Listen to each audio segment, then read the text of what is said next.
test is in 4-part, Part 1, Part 2, Part 3, and Part 4. Now look at Part 1. Part 1. When Mark and Jane arrived in Edinburgh, they discovered that Mark had left his camera on the train. At the Lost and Found office, he has to fill in a lost property form. First, you have some time to look at questions 1 to 4.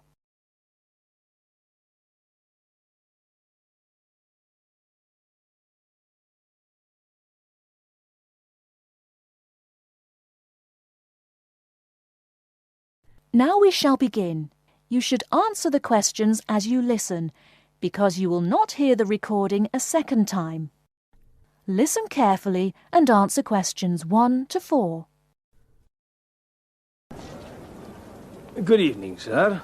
Can I help you? Yeah, I think I left my camera on the train from London earlier today. Did you, sir? Oh, well. In that case, we'd better fill in a lost property form. Can you tell me your name? Yeah, it's Mark Adams. Okay. Your address? You mean in Britain or in the States? How long are you staying? Oh, I've still got a few months in Britain. Okay, then, can you give me your address here? Right. It's 21 Thames Drive, Leigh-on-Sea. That's Leigh on Sea, Essex.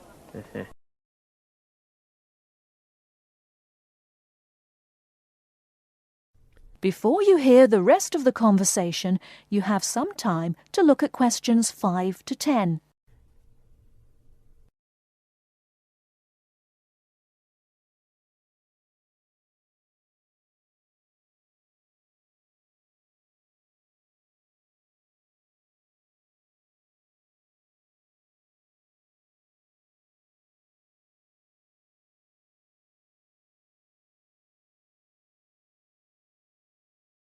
Now listen and answer questions 5 to 10. Do you want the phone number? Yes, I'd better have that. Okay, 0702 35211. Thanks. And you say it was a camera. What make and model? It's a Ricoh. Ricoh. How do you spell that? Ricoh. Okay, got that. Now, you say it was the London train. What time did it arrive in Edinburgh? At 4:55 this afternoon. Exactly on time. Well then, if we find it, sir, shall we phone you? No, I think I'll drop in the day after tomorrow to check up. Right you are, sir. We'll do our best.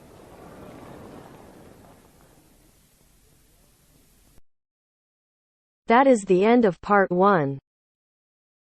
You now have half a minute to check your answers.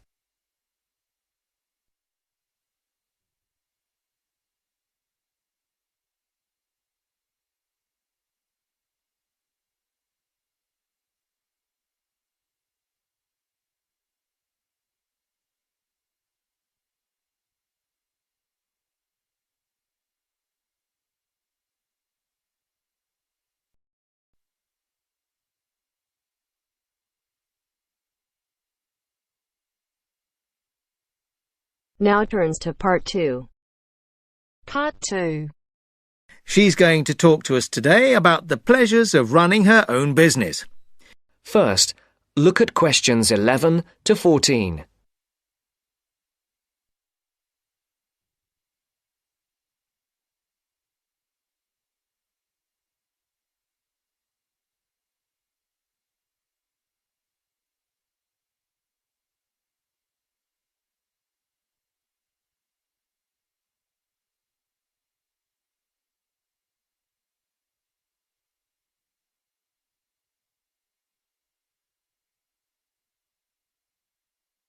Listen carefully. Good morning and welcome to this month's Small Business Club meeting. I'm very pleased to welcome Amy Lynn, who owns and runs a catering business in the local area. She's going to talk to us today about the pleasures of running her own business. Amy. Thank you very much.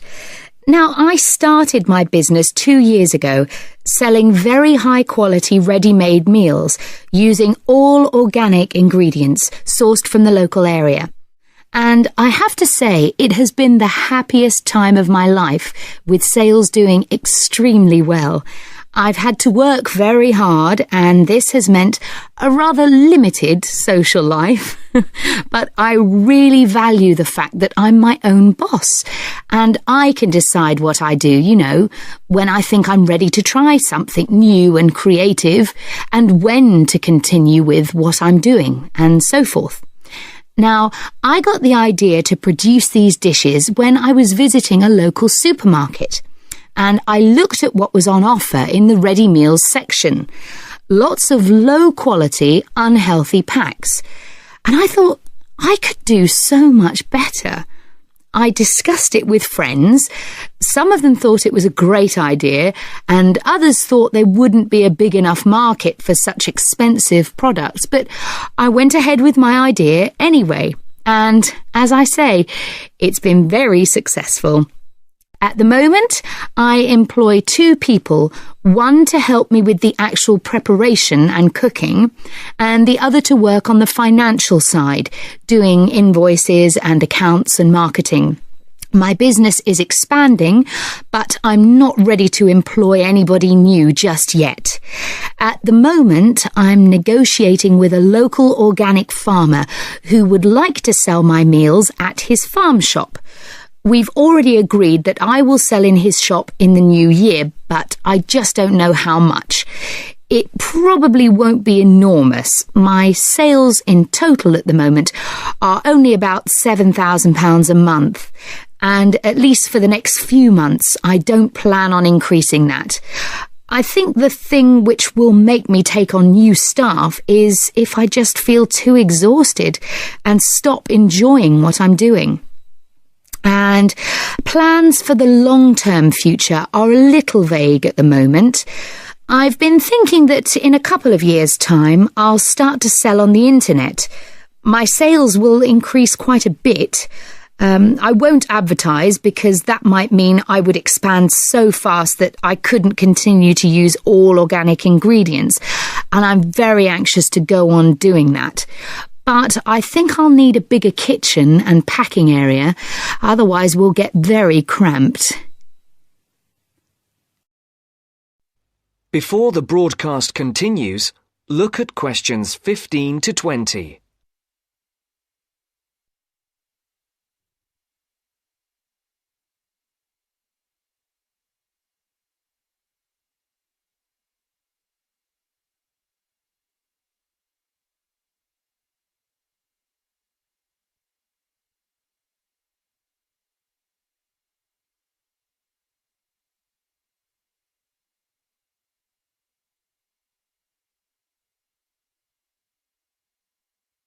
You will now listen to the second part of the talk.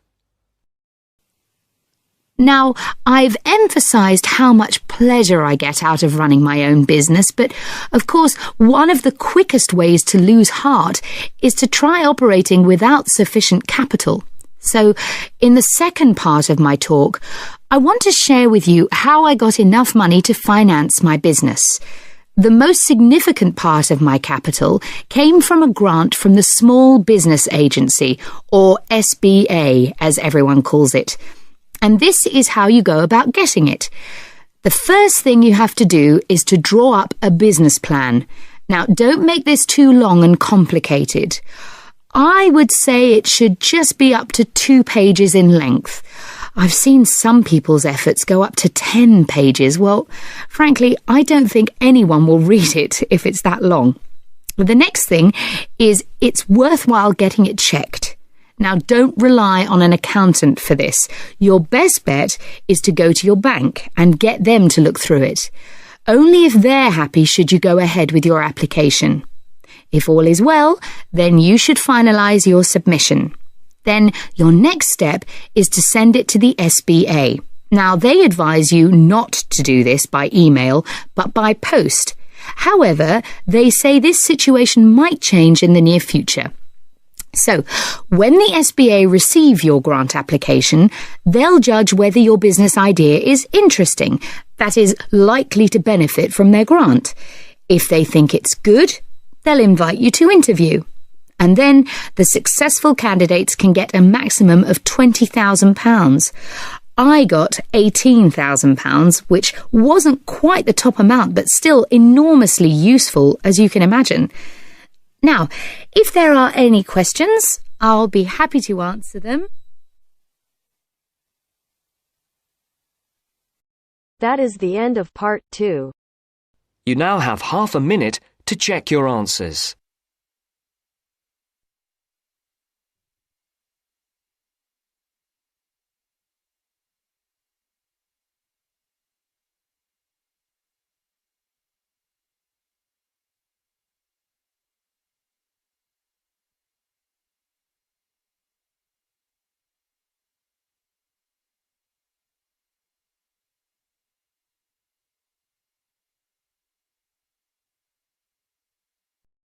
Now turns to part 3.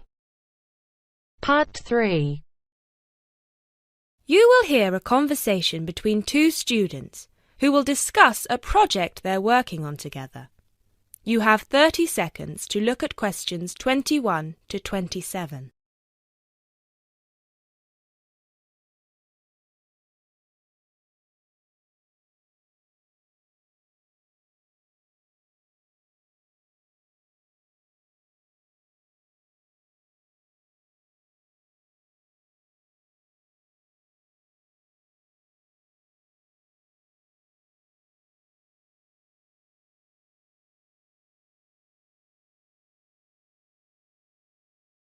Hey Jess, glad you could make it. We've got a lot to discuss. Hi Matt. Yes, sorry I'm a bit late. I did bring all my notes with me. Yes, me too. Where shall we start? Well, I think it would be a good idea to clarify our objectives just one more time. Yes, good idea. Okay, here we are. We need to record, photograph, and identify the plant species in 10 1-square-meter plots. Does it say anything about where these plots should be and how they should be laid out? Ah, here it is. It says that all the plots need to be no more than 10 meters apart. And how do we choose them? Ah, this is the fun part. I remember this. Here we are. Make a 1-meter square frame using bamboo sticks available from the department stores. Yes, we've already done that. I know, I'm just reading the whole section. Okay. One person stands roughly in the middle of the chosen area and throws the frame. The other person uses a tape to mark out the square where the frame landed and returns frame to thrower. The thrower then turns a few degrees on the spot and throws again. The thrower must turn slightly after each throw and vary the force of the throw until after the 10th throw they are pointing in almost the same direction as the first. That sounds a bit complicated. That's only because it's all in writing. It's just a simple throw, turn, throw, turn, throw, turn until we have 10 squares. And I guess you want to do the throwing. Well, if you don't mind. I'm sure you'll be more accurate at marking the squares. Yes, I am sure I am, and I'm sure you've got a stronger throwing arm.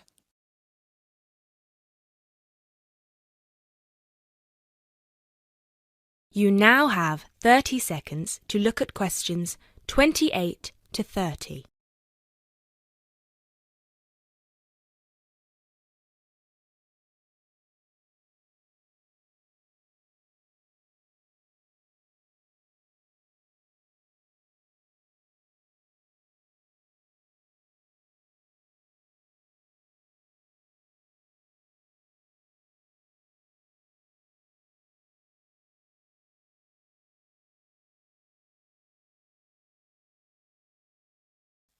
Okay, good. We've got that sorted. Now we need to decide where to go. Yes, I've been thinking about that and I've brought the map. Ah, well done. I forgot mine. Now, I've identified 3 possible locations, but they've all got some disadvantages. Okay, fire away. Well, the area around this lowland marsh could be interesting. There'll be a lot of interesting water plants here.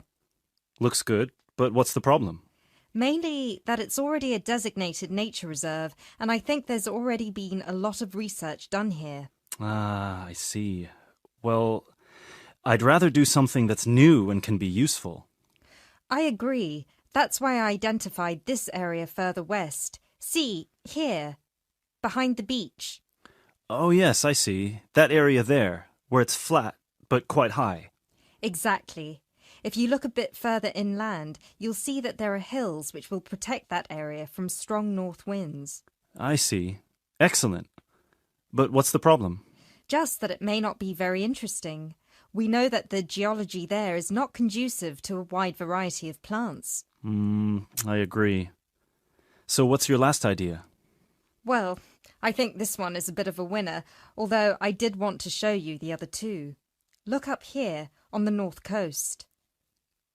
Where? See this bay?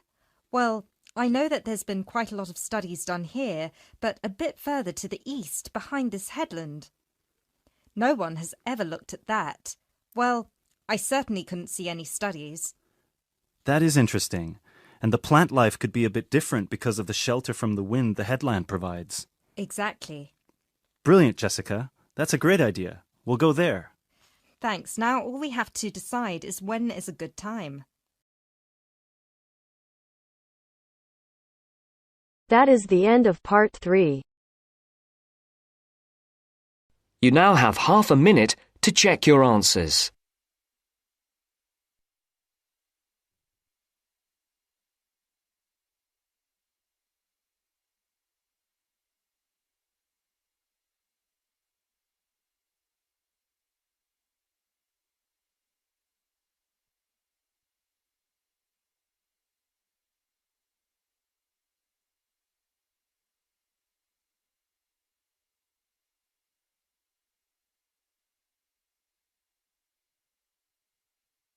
Now turns to part 4.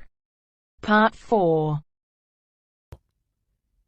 You will hear Rebecca Bramwell, an artist and illustrator, giving advice on how to get your first job or commission as an artist. First, you have some time to look at questions 31 to 35.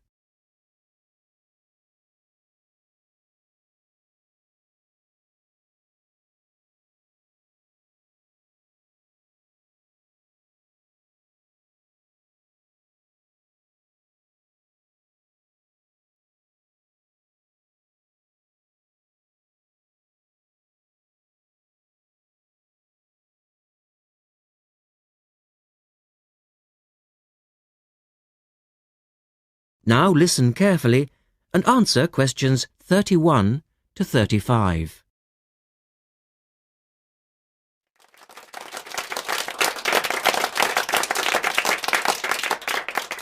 I'd like to introduce Rebecca Bramwell, an artist and illustrator who has come along today to talk to you all about getting your first job or commission as an artist. Over to you, Rebecca. Thank you for inviting me. I remember when I graduated back in 1983, I was very excited about getting my first commission. My degree was in fine art and I'd worked long and hard to get it. I was an enthusiastic student and I never found it difficult to find the incentive to paint. I think as a student you're pushed along by fellow students and tutors and the driving force is there. However, when you leave college, you find yourself saying things like, I'll have one more cup of coffee and then I'll sit down to work. I hate to admit it, but I say it myself. Suddenly, it isn't finding the inspiration or getting the right paper that's a problem. It's you. In my view, there are a number of reasons why this happens. It's a real challenge making a decent living as a new artist. You have to find a market for your work. Often you work freelance and need to take samples or portfolios of your work from place to place. These experiences are common to a lot of professional people. But artists also have to bare their souls to the world, in a way. More than anything, they want praise. If people don't like what they create, then it can be a very emotional and upsetting experience hearing them say this. I began to realise that these problems were preventing me from having a career in art, and so I decided to experiment. I was a painter, but I started to dabble in illustration, drawing pictures for books, cards, and this offered me the opportunity to become more emotionally detached from my work. I was no longer producing images from the heart, but developing images for a specified subject, taking a more practical approach. I began to develop a collection of my illustrations, which I put into a portfolio and started to carry around with me to show prospective clients and employers. But it was still tricky because publishers, for example, want to know that your drawings will reproduce well in a book. But without having had any work published, it's hard to prove this. Having a wonderful portfolio or a collection of original artwork is, of course, a first step. But what most potential clients would like to see is printed artwork, and without this evidence, they tend to hold back still when it comes to offering a contract. Look at questions 36 to 40.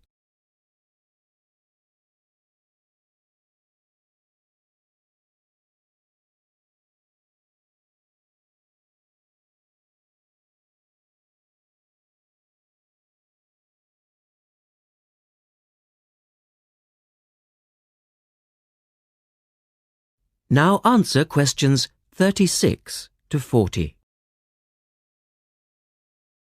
Well, I overcame this problem in two ways. And I suppose this is my advice to you on preparing your portfolio of your best work. The first way was by submitting my work for a competition. And the one I chose was for a horoscope design and was sponsored by a top women's magazine. There are a few of these competitions each year, and they offer new illustrators an opportunity to showcase their work. The other approach I took was to design and print some mock-up pages of a book. In other words, I placed some of my illustrations next to some text in order to demonstrate how my work would look when it was printed. Perhaps I was lucky in that I had taken a degree that provided me with all-round creative skills so that I could vary my style and wasn't limited to a certain technique. Now, I think that is important. The art world and many other creative fields do try to pigeonhole people into snug boxes with an accompanying label. Now, I think you should try to resist this if you feel it happening to you. If you don't, you'll find it difficult to have new work accepted if you try to develop your style at a later stage in your career.